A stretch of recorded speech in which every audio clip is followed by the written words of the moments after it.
Assalamualaikum warahmatullahi wabarakatuh. Selamat bertemu kembali untuk teman-teman.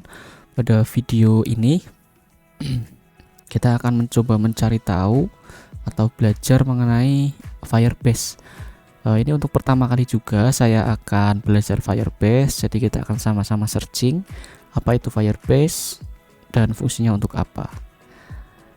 Jadi untuk menyingkat waktu, kita langsung saja membuka browser. Kemudian saya akan mencoba mencari Firebase.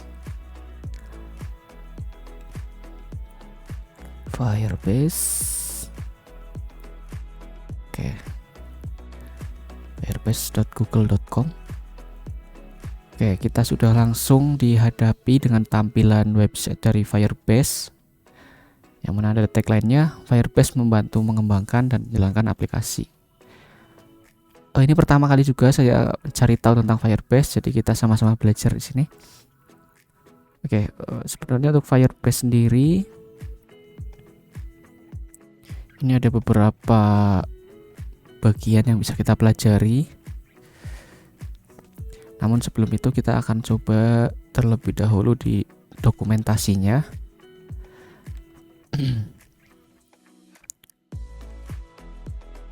Oke. Firebase memberikan kita sebuah fasilitas untuk pengembangan aplikasi dengan tentunya memprioritaskan performa yang lebih baik timbang platform selain Firebase. Dan untuk Firebase sendiri ternyata di sini mendukung banyak platform juga, seperti misalkan kita akan membangun sebuah aplikasi Android. Tentunya kita membutuhkan referensi API dan Firebase ini bisa digunakan untuk itu. Kemudian selain untuk Android, Firebase juga bisa diimplementasikan untuk pengembangan aplikasi berbasis iOS. Bahkan bisa juga untuk web ya, kebutuhan web. Dan juga ada C++ juga ternyata di sini untuk referensi API-nya. Dan bisa juga digunakan untuk Unity. Kemudian bisa juga untuk backend. Oke, kalau kita lihat di sini Firebase ada 3 produk. Yang pertama, Firebase bisa digunakan untuk pengembangan aplikasi seperti tadi yang sudah disampaikan. Yang pertama, keunggulan dari pengembangan aplikasi melalui Firebase ini atau menggunakan Firebase.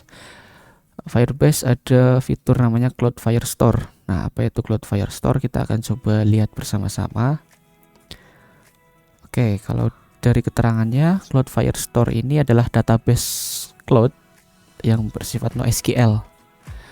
Oke, jadi untuk teman-teman yang masih sedikit bingung atau mungkin belum tahu perbedaan SQL dan NoSQL. Jadi kalau SQL itu gampangnya kita harus menentukan sebuah skema dan membangun struktur datanya terlebih dahulu sebelum kita membuat database-nya. Jadi database yang berbasis atau bersifat SQL ini kita sudah harus mengikuti struktur, kita sudah membuat struktur database-nya dan skemanya. Kemudian kalau NoSQL ini database yang bersifat atau tidak memiliki skema, yang mana struktur datanya juga bisa berubah-ubah dan tidak terstruktur tentunya. Oke, itu sekilas tentang NoSQL. Kemudian Cloud Firestore ini adalah database yang fleksibel, yang mana ini bisa digunakan untuk pengembangan aplikasi mobile. Dalam hari ini bisa Android maupun iOS, kemudian bisa juga untuk web, dan bahkan bisa juga untuk keperluan server. Oke, seperti Firebase Real Time Database, Cloud Firestore ini membuat data kita tetap tersinkron di semua aplikasi secara real time karena database-nya bersifat cloud. Tentunya di setiap waktu ketika ada perubahan data, maka sudah akan otomatis tersinkron juga dengan aplikasi yang sudah kita bangun, dan ini akan lebih mempermudah kita tentunya dalam melakukan akses data yang terbaru. Oke, keunggulan Cloud Firestore ini yang pertama, fleksibilitasnya. Ini model data Cloud Firestore mendukung struktur data yang hierarkis dan fleksibel, yang mana data kita tentunya tersimpan secara cloud atau secara online. Kemudian kelebihan yang kedua, pembuatan query yang ekspresif ya. Di Cloudflare Store ini kita dapat menggunakan query untuk mengambil masing-masing dokumen tertentu atau mungkin semua dokumen, tentunya berdasarkan parameter dari query yang kita buat. Kemudian pembaruan real time. Oke, ini jelas karena Cloudflare Store ini merupakan database yang bersifat online, maka otomatis akan tersinkron di setiap waktunya kepada aplikasi yang sudah kita bangun. Kemudian Cloudflare Store ini juga memiliki dukungan untuk offline-nya. Jadi Cloudflare Store ini akan menyimpan data secara offline dalam bentuk cache. Jadi ketika aplikasi ini melakukan perubahan data atau penambahan data atau intinya proses atau kelola data pada saat perangkat dijalankan secara offline, nah Cloudflare Store ini masih tetap bisa menyimpannya. Kemudian ketika database atau aplikasinya terkoneksi ke internet, maka dapat dilakukan sebuah sinkronisasi. Jadi ini akan mempermudah kerja juga tentunya untuk membangun aplikasi yang bersifat semi online. Kemudian Cloudflare Store ini juga dirancang untuk diskalakan. Atau kalau kita membaca keterangannya di sini, Cloudflare Store menghadirkan infrastruktur Google Cloud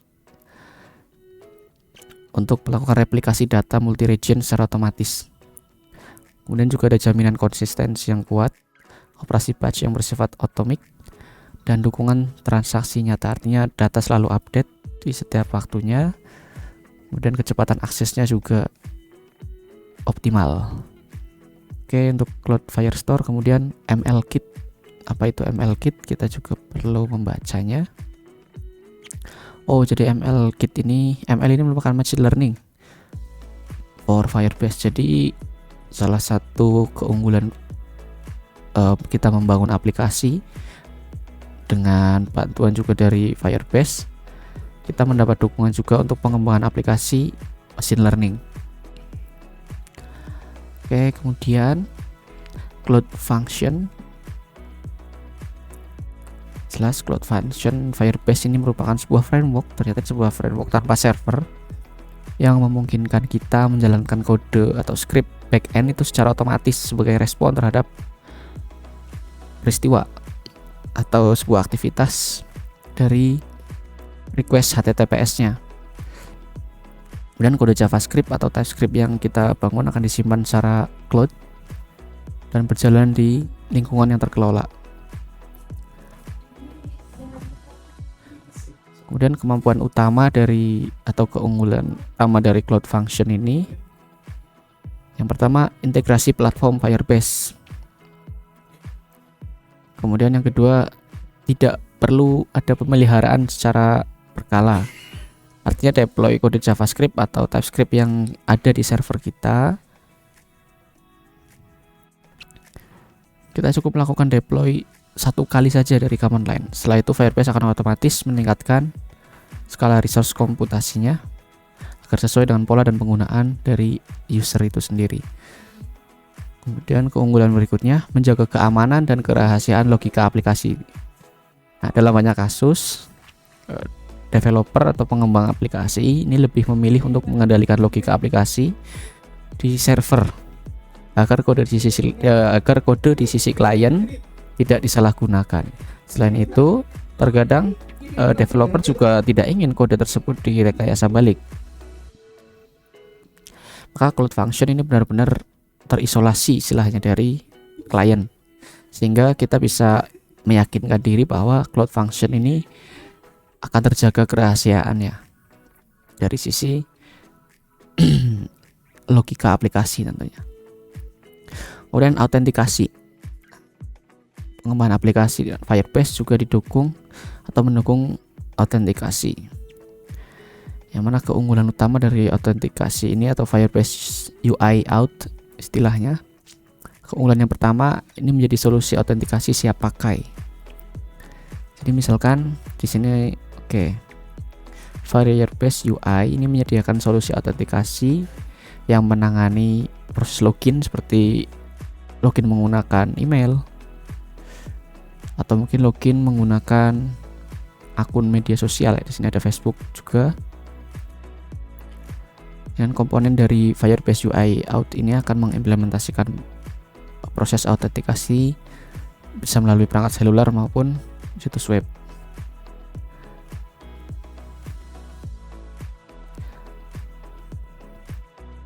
Oke. Kemudian ada hosting. Di Firebase ini juga mendukung hosting.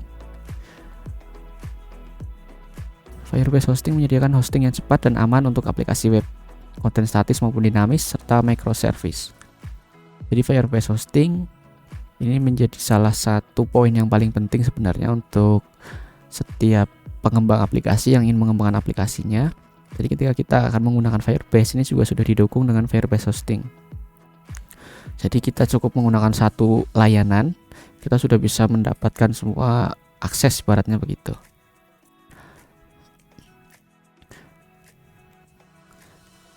Kemudian ada cloud storage. Apa itu cloud storage? Cloud storage di Firebase ini juga dibuat untuk menyimpan konten seperti foto, file, atau video. Kemudian real time database, jelas ini tadi yang sudah sempat kita singgung, bahwa Firebase ini merupakan salah satu keunggulannya adalah real time database. Artinya data setiap waktu akan disesuaikan atau istilahnya sinkronisasi dengan aplikasi yang sudah dibangun. Kemudian peningkatan untuk kualitas aplikasi, ada Crashlytics. Kita coba apa itu Crashlytics. Oke, pada intinya Crashlytics itu adalah solusi untuk laporan error yang ringan dan bekerja real time. Oke. Untuk mengetahui error-error yang terjadi pada aplikasi yang sudah kita bangun, mungkin kurang lebihnya demikian dalam bentuk laporan. Error apa saja sih yang sudah terjadi pada project atau aplikasi yang kita buat. Nah, itu sudah direkap juga oleh Firebase. Oke, ternyata ada juga fitur untuk memulihkan error dalam hal ini error yang terjadi secara umum. Kemudian test lab. Oke, juga mendukung fitur test lab untuk menguji aplikasi kita ya, menguji aplikasi yang sudah kita bangun pada perangkat yang di hosting di server Google. Oke, kemudian untuk keperluan bisnis juga di sini dilengkapi fitur analytics dan juga ada prediction di sini, pengujian juga ada cloud messaging, remote config, dynamic link, app indexing, dan invites. Oke, ini Firebase ini merupakan fitur yang cukup lengkap untuk pengembangan produk.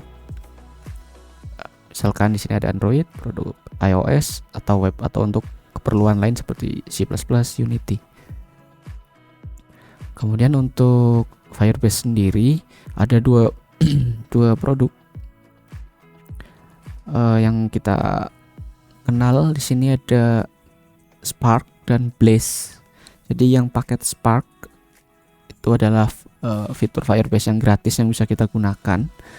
Kemudian kalau Blaze itu kita harus membayar sesuai kebutuhan tambahan yang kita perlukan. Misalkan kita cek di sini kelengkapannya antara produk Spark dan Blaze. Ini sama-sama gratis untuk pengujiannya, analitiknya, app distributionnya, dan app indexing. Kemudian kalau autentikasi, misalkan ada ini fitur autentikasi ponsel untuk area Amerika, Kanada, dan India. Ini kalau kita menggunakan paket Spark, ini akan dikenai biaya tambahan 10.000 per bulan. Oke, modelnya bulanan. Tapi kalau kita menggunakan Blaze, ini untuk autentikasi ponsel area USA, Kanada, dan India, dikenai tarif $0,01 per verifikasi. Berarti kalau ada beberapa verifikasi yang dilakukan, nah ini tinggal dikalikan saja. Begitu pula autentikasi ponsel untuk semua negara.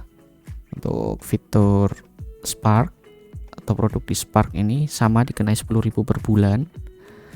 Namun untuk Blaze ini 0,06, lebih mahal, selisih 0,05 dengan autentikasi nomor dari ponsel dari negara Amerika, Kanada, dan India. Kemudian untuk layanan autentikasi lainnya ini sama-sama mendapatkan fitur juga. Kemudian untuk Cloud Firestore-nya, kalau kita menggunakan yang gratis atau yang Spark, ini kita mendapat 1 GB space-nya.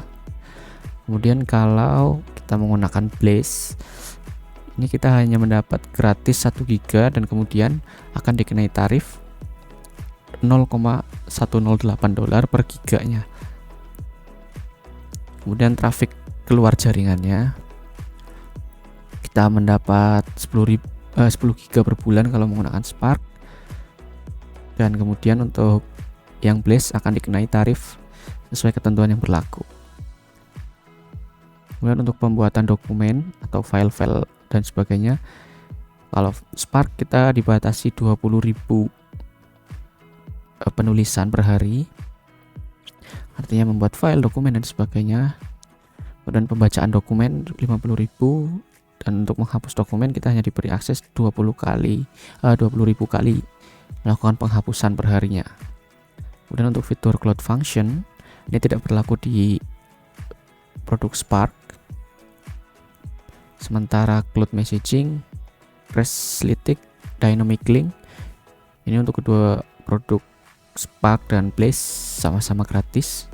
Dan untuk fitur hostingnya, kalau kita menggunakan Spark, kita mendapatkan storage 10 GB gratis dan transfer datanya 360 MB per hari. Domain dan SSL-nya custom, bisa kita sesuaikan sendiri, dan kita juga bisa membuat beberapa situs per project. Kemudian untuk in-app messaging-nya sama-sama gratis. Kemudian untuk machine learning, dukungan machine learning-nya untuk Spark ini hanya mendapatkan fitur di bagian deployment model custom, tapi untuk Cloud Vision API-nya tidak mendapat dukungan itu. Sementara kalau menggunakan Blaze ini kita dikenai $1,50 per 1000 Cloud Vision API. Kemudian untuk performance monitoring dan prediction ini sama-sama mendapatkan gratis. Dan untuk real time database, kalau menggunakan Spark kita mendapatkan 100 koneksi simultan, kemudian kita mendapat kapasitas 1 GB untuk penyimpanan database-nya. Kemudian sama-sama mendukung remote config gratis untuk kedua produknya. Dan cloud storage kita mendapat 5 GB penyimpanan kalau menggunakan Spark, dan mendapat 0,26 per GB tarifnya jika kita menggunakan Blaze. Dan test lab juga kita mendapatkan 10 pengujian per hari untuk versi Spark-nya.